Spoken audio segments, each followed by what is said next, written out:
Hi everybody, we are moving on to finding the geometric mean. This is Miss Osier. And Miss Perrier. And let's get started. So first things first, the geometric mean is in a proportional relationship when you have a number that's being repeated in the proportion, but it's two different parts. So usually, right, when we have consistent things, they kind of line up like this. In this case, it's when you have the same piece that's being cross-multiplied by itself. So when it says what is the geometric mean of 2 and 8, your x is the geometric mean, and it's in that crisscross location. And then 2 and 8 go here. 2 times 8 is 16. X times x is x squared. We take the square root on both sides, and 4 is x. In geometry, we ignore that plus or minus as a reminder from algebra because we are in a happy land of positive distances.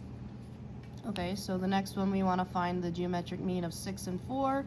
So our geometric mean again is x. So we know our x's are going to be diagonal from another, and 6 and 24 are going to be diagonal from one another. So we got to do 6 times 24 in the calculator. So we got x squared equals 144 when we cross multiply, square root each sides to get 12 equals x. Okay, so last one, again, geometric mean is this relationship when something is being repeated in a proportion in the diagonal location. Okay, in Algebra 2, you will do something called geometric series and sequences, and that is related to this. But as far as we are doing this for, it's for a pattern, which we're about to show you in a second. As a reminder, this can be split into 25 times 3, so this would be 5 radical 3 if we wanted to put it in simplest form. Just a quick reminder there. All right, so here is the relationship that this will follow in. And when you have a right triangle like this up top,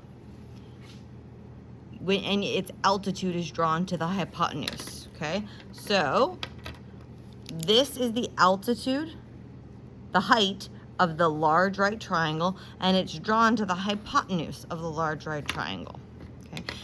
I'm hoping that you're seeing we have a medium-sized triangle, a baby-sized triangle, and then we have a giant triangle.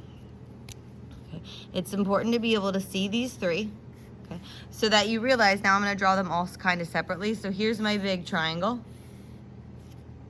Here's my medium triangle. And of course, I'm rotating and flipping if I need to so that they all are oriented the same way right now. And then here's my little triangle. Okay. What you need to realize is that these are all similar. And that's why the proportions we're about to show you will work. So because this triangle shares an angle here with this triangle, this x, they're similar because of angle.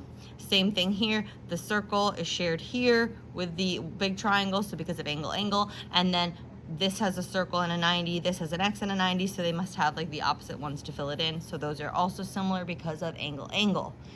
This is where the relationship comes in. Notice you have a shared side here, a shared side here, and a shared side here, meaning I have two colors highlighted. That is the geometric mean relationship. And whenever this occurs, you can set up the geometric mean will either be AB, DB, or BC, and that's what will go in those two positions in the ratio. Okay. I just wanted to do a quick rundown of where it comes from. Here is the pattern that you need to be able to see. Okay. In any of these problems where the altitude is drawn to the hypotenuse and you're doing the geometric mean, you need to start with the large right triangle. You find the right angle of that biggest triangle, and then you'll see that you either have this path coming, this path, or this path, and that's the three examples we have here. That is going to always be the part that is the geometric mean that repeats in your ratio. Then you have to decide what's touching that part. Here's what I mean by that.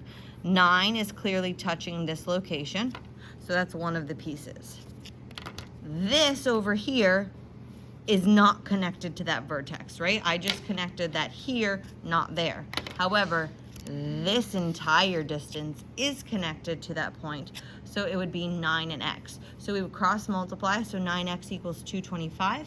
You divide by 9 on both sides. 225 divided by 9 is 25. So x is 25 would be our final answer. Okay.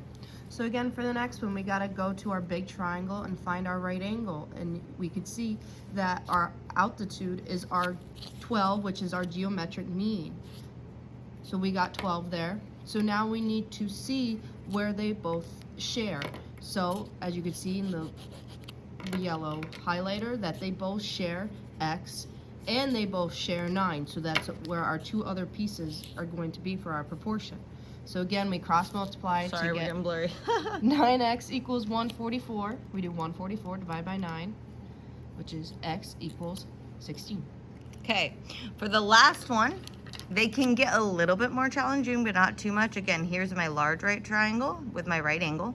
So 60 is going to be the repeating piece in my proportion. And from here, 36 touches the 60. So I know that 36 is going to be one of those pieces, but it's not x. It's this entire distance that also touches this line that's 60. So we need to write that as x plus 36, and that's what goes into the ratio. That's about as tricky as it can get. So now we have 60 times 60 is 3600, which is going to be 36x plus, when I distribute 36 times 36 is 1296. Definitely have that one memorized. Subtract 1296 on both sides, and we get 2,304. And then we divide that by 36, and we end up with 64. Okay, so this is where it comes from up here. This is what you will need to do. And it is very like pattern-based and rule-based, so it's fine to just figure this out. But we wanted to do our due diligence and show you where it came from. That's it for this video. Have a great day. We'll see you in class.